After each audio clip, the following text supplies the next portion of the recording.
Coming up next on In Conversation. Bush v. Gore in 2000 made it very clear that the right to vote does not rest in the Constitution of the United States. It rests in the purview of the states, and that's how we ended up with Katherine Harris determining the outcome of an election in 2000, and we need to fix that unconstitutional system.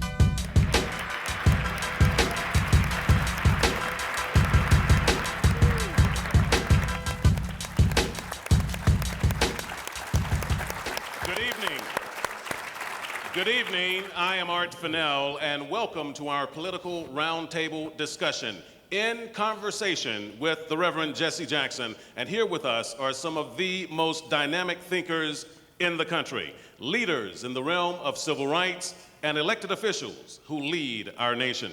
Allow me to introduce the panel who will engage us in some very important, very meaningful, very timely dialogue in matters of importance relating to the embarking of the new day in the new Congress. Seated with us tonight, Reverend Al Sharpton, President and CEO of the National Action Network. Congressman Jesse Jackson Jr., the representative of the 2nd District of Illinois. Congressman Gregory Meeks, 6th Congressional District of New York.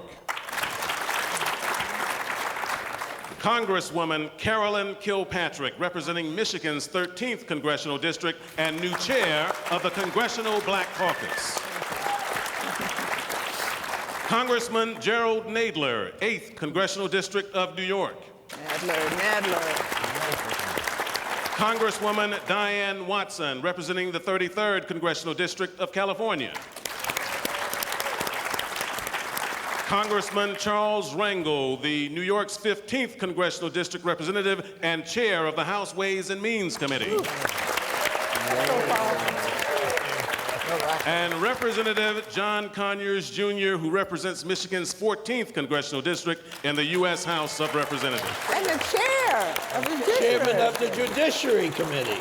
And the chair. And the man now who is responsible for our being here and who will once again convene his Wall Street Economic Summit and the one who will moderate the discussion, the Reverend Jesse Jackson Sr., President and founder of the Rainbow Push Coalition.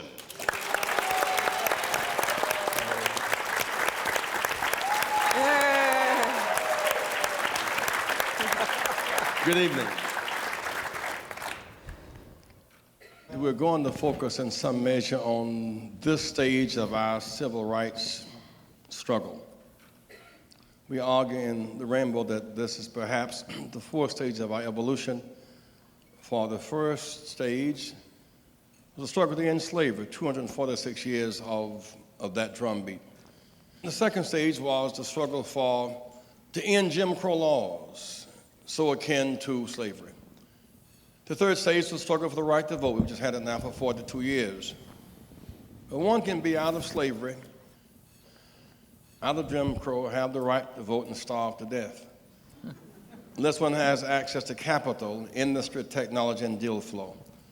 So in many ways, Wall Street is that 4th stage of shared economic wealth in our country today. But the right to vote preserves all other rights. What is happening when Wall Street is awash in capital, with people getting $30, $40, $50 million bonuses while jobs are leaving our economy? And nearly 50 million have no health insurance. How can you reconcile cutting taxes for the very wealthy on the one hand and financing a war on the other without a moral foundation and now without national support? We got to march, and we've got to keep marching. The immigrants marched in 06 and got some movement. Women marched, gays and lesbians marched. Black folks talking about we tired of marching. I'm tired of us not marching.